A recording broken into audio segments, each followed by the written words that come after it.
When Donna's course came online, it was reading the information about it. The fact that it was called The Essence of Identity really struck me. I've always sort of known what I wanted to do. So when I was doing all my stitch collages, I sort of knew what I wanted to do. I was quite happy. And I'd never really lost my mojo before. And I hadn't lost it, so to speak, because I was making work and sharing work with others, and that was inspiring me to stitch. And I think one of the things that definitely came out of that was I don't use my sewing machine really now. I really discovered slow stitching. Losing my mojo was quite a shock, really.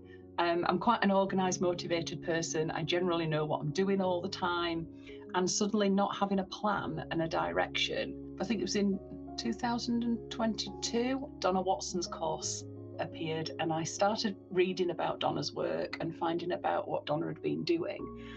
And I thought, oh, I think this has come just at the right time for me, possibly, to find out actually who I am as an artist. I've never really spent any time doing that at all.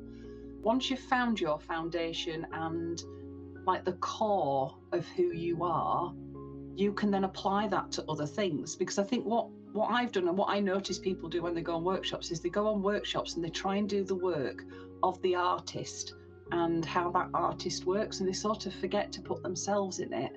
And I think that was one of the things that I absolutely loved about Donna's work, is she was giving us sort of like the structure, but you had to put you into it. It was about you. And that's what I needed. That's what I really, really needed. Doing the thing that Donna had said to do was not do it in the style of somebody else, try and do it in your style. So it's been absolutely delightful working out who I am, I think, as an artist, and actually creating work that I'm really proud of. It's like I'd given myself permission to be who I actually was. I think that's what I would say to anybody that's doing any of the courses, is allow yourself to find your own voice.